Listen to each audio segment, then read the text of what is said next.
When you picture ancient Rome, you picture marble, white columns against a blue sky, emperors in purple, senators arguing in the Forum, gleaming temples, roaring crowds in the Colosseum, an empire that ruled the known world. That is the Rome of the movies, the Rome of the postcards, the Rome we were all taught to admire. Now ask a simple question. Who cleaned the marble? Because someone did. Someone scrubbed those gleaming floors before the sun came up. Someone carried the water, emptied the pots, lit the fires, cooked the food, dressed the senator, raised the children, and made the whole shining machine of the greatest city on earth actually run. And that someone was not free. In Rome at its height, perhaps 1 in 3 people in the city was a slave. Hundreds of thousands of human beings who owned nothing, not even themselves, and without whom the entire civilization would have stopped in a single morning. Today we do not follow an emperor. We follow the person who empties his chamber pot. This is day 1 of A Week in Ancient Rome, and today we follow the slave. It is the year 120. The city is Rome, the largest city on earth. Let us step inside. Before dawn. He is awake before everyone, because he is always awake before everyone. That is the first rule of his life. He sleeps on a thin mat in a windowless cell off the kitchen of a large house, a domus, belonging to a wealthy family on one of Rome's better hills. The room is barely wider than his body. There is no lock on the door, but he does not need one, because there is nothing to steal and nowhere to go. He is perhaps 25 years old. He was born in this house, to a mother who was also a slave, which makes him what the Romans call a verna, a homeborn slave, and it is the only life he has ever known. He rises in the dark and moves through the sleeping house by memory, the way you move through a place you have known your whole life. His first task, every single day, is the fires. He kneels at the kitchen hearth and coaxes last night's embers back to life, feeding them kindling until the flames catch. Because in a few hours, this fire will cook the breakfast of people who will never once wonder how the fire got lit. Then the braziers that heat the main rooms. Then the lamps. By the time the family stirs, the house must already be warm, lit, and clean, as if it simply exists in that state on its own. This is the deepest skill of his life, and no one will ever call it a skill. To make enormous amounts of labor completely invisible. A well-run Roman house was supposed to feel effortless. Every drop of that effortlessness was somebody's sweat, produced in the dark, before anyone with the right to sleep in had opened their eyes. Dawn. As the light comes, the house fills with the others, because he is not the only one. He is one of dozens. A wealthy Roman household was not one servant. It was a whole hidden population, and each slave had a narrow, specialized role.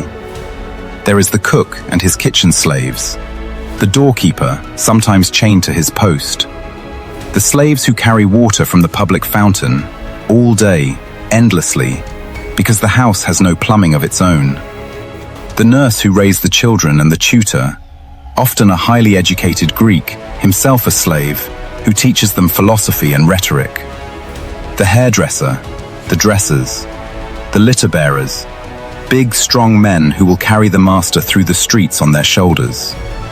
The accountant who keeps the household books, and may be more literate than the master himself. This is one of the hardest things for us to understand about Roman slavery. So it is worth saying plainly, it was not based on race, and it was not always based on brute labor. A Roman slave might be a farmhand worked to death in a chain gang, or a brilliant Greek doctor, a trusted business manager, a beloved children's nurse. What united them was not the work. It was the single, total fact that they were property. They could be bought, sold, beaten, or used in any way the owner wished, and the law was almost entirely on the owner's side. A slave was, in the eyes of Roman law, a thing that could speak. Our man knows exactly where he stands in this hidden hierarchy. He is a house slave, which is better than the mines, and better than the fields, those are the places they threaten you with. He has learned, over 25 years, the 1,000 small skills of surviving inside another person's power. When to be visible and when to vanish. Which moods mean danger. How to be so good at his work that he is valued, because a valued slave is a safer slave. Morning. The master wakes and the morning ritual begins, and it is a ritual built entirely on invisible hands. Our slave is one of those who dresses him. The toga, that famous symbol of the Roman citizen, is a nightmare of a garment. A huge semicircle of heavy wool, 5 meters wide, with no buttons, no pins, no fastenings of any kind. It cannot be put on alone. It has to be wound and folded and draped around the body by trained hands, and held in place by the way it is arranged. And it takes real skill to make the folds hang correctly.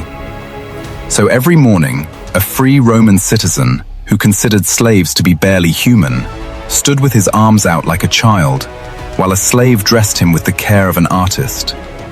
The whole gleaming image of Roman dignity, the togaed citizens striding to the forum, was physically assembled, every day, by someone who had no rights at all. Then comes the Salutatio, the morning reception. The master, like all men of his class, is a patron, and each dawn a crowd of his clients, poorer free men who depend on his favor, gathers in the atrium to greet him, ask for help, and receive small gifts of money or food. It is our slave's job to manage this crowd. He knows every face, every name, every rank. He controls who waits and who is admitted, who gets the warm greeting and who is kept at the door. For an hour each morning, this man who owns nothing quietly controls the access of free citizens to the powerful. And they know it, and they are polite to him, because a slave close to the master is a slave worth staying friendly with. It is the strange half-power of his position, utterly powerless in law, and yet inside these walls, holding threads that free men have to respect. He has learned to live in that contradiction. It is the only room he has. By midday, the master has gone out, carried through the streets on the shoulders of the litter bearers, and the house exhales. This is the closest thing to freedom our slave will feel today, the hours when the owner is elsewhere. The work does not stop. There is cleaning, fetching, preparing for the evening, the endless carrying of water. But the air is different. The slaves can speak to each other in something like normal voices. They can be, for a few hours, people among people instead of tools in a house. And here, in the ordinary talk of the kitchen, is the thing the marble never shows you. They had full inner lives. They fell in love. Though Roman law did not recognize slave marriage, slaves formed lasting unions and families anyway, and fought to keep them together, even when an owner's sale could shatter them in an afternoon. They had friendships, rivalries, jokes, griefs. They worshipped their own gods, often the gods they or their parents had brought from distant conquered lands. They were not a grey mass of slaves. They were individuals, each the hero of their own story, exactly as you are of yours, living that story inside a cage they did not choose. Our slave carries something specific through these hours. A hope so large, he barely lets himself look at it directly. There is a word for it: manumission, freedom.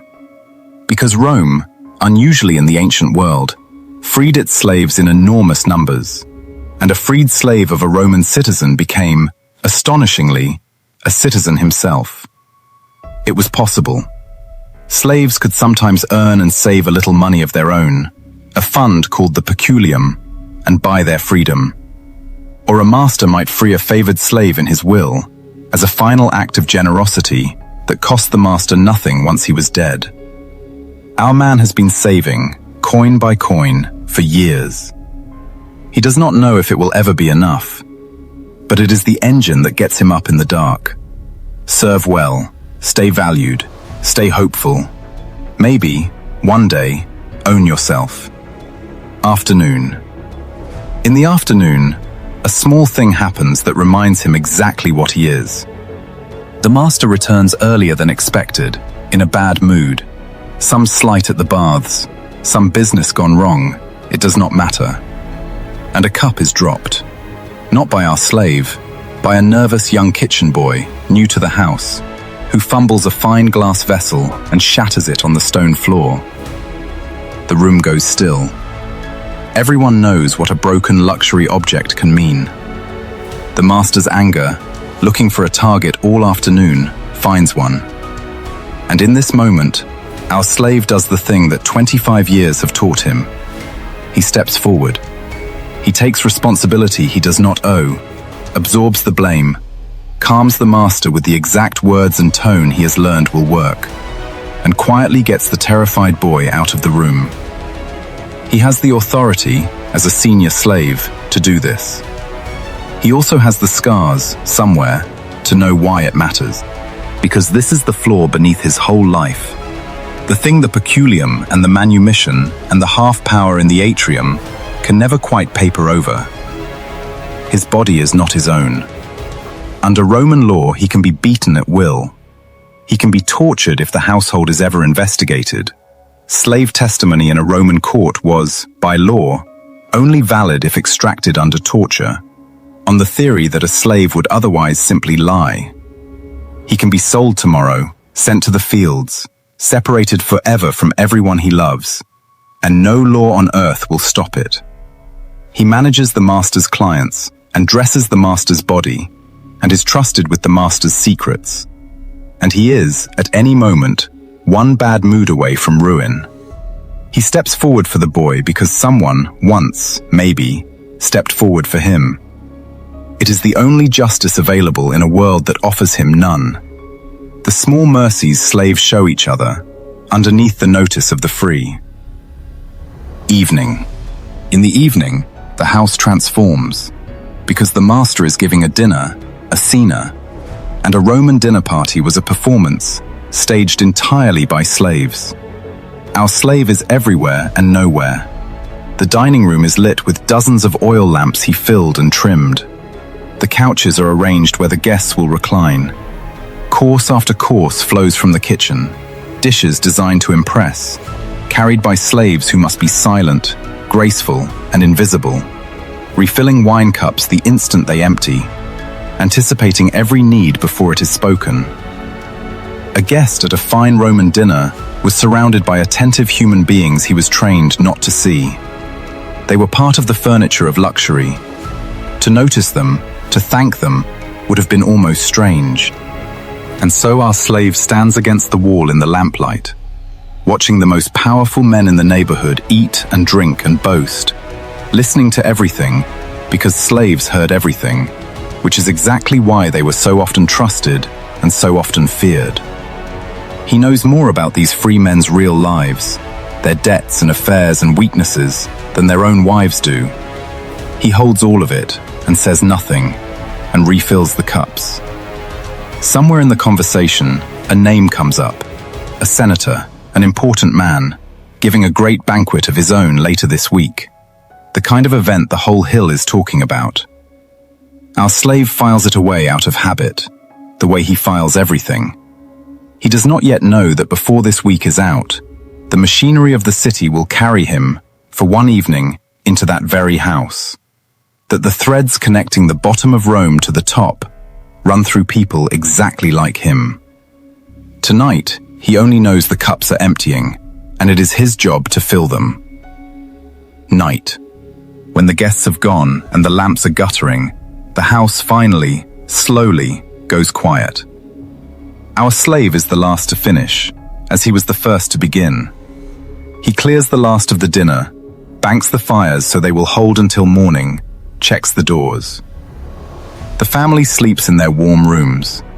He returns to the thin mat in the windowless cell off the kitchen, his body aching, the day beginning and ending, as always, in the dark.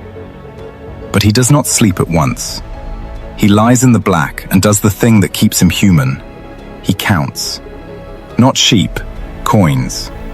The small, secret hoard of his peculium, hidden and growing.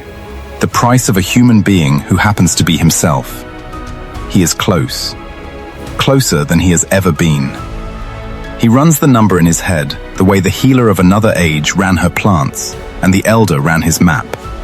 A piece of knowledge held against the dark, the one thing that is truly his, and he lets himself imagine it, just for a moment before sleep.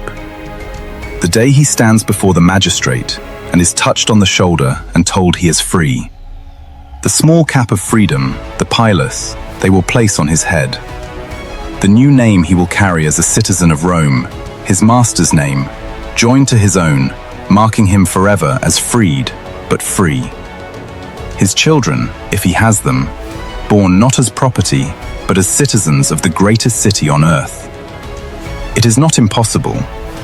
In Rome, unlike almost anywhere else in the ancient world, it is not impossible. That is the cruelty and the strange mercy of the whole system at once. It owned him completely, and it left one door, and he has spent his life walking toward it. Outside, the great city sleeps. 1 million people, 1/3 of them owned by the other 2/3. The whole shining machine banked like a fire for the night, ready for the invisible hands to light it again before dawn. Tomorrow he will rise first, as he always does. But tomorrow we will not. Tomorrow we leave the quiet hill and go down into the roar of the working city, to the man whose fires never go out, whose ovens feed 1 million mouths, and who lives stacked 6 floors high in a tenement that might collapse or burn before the week is done. Day 2, the baker. So that was day 1 in ancient Rome, the person the marble was built to hide. He lit the fires, dressed the citizen, managed the clients, staged the banquet, and absorbed the blows. And through all of it, he remained something the law refused to admit he was. A full human being, with a family he fought to keep, gods he prayed to, and a hope he saved for coin by coin in the dark. Rome ran on hundreds of thousands of people exactly like him. Not a grey mass of slaves, but individuals. Some worked to death in mines and fields. Some trusted with fortunes and secrets. All of them property. All of them the heroes of their own unwritten stories. And here is the part that makes Roman slavery so strange to modern eyes. The door of freedom was real. Rome freed slaves on a scale no other ancient society matched, and a freed slave became a citizen, his children born free. The system was brutal beyond anything we can comfortably imagine, and it left that one narrow way out, and men and women spent their whole lives walking toward it. Both things are true. That contradiction was Rome. Thanks for watching Time Warp Cities. Subscribe, because this week we are climbing, from the slave who cleans the marble, all the way up to the emperor who owns it, one life at a time, and every one of them is connected. Tomorrow, the ovens of Rome. Drop a comment. Did you know a freed Roman slave could become a citizen? As always, we'll see you in the past.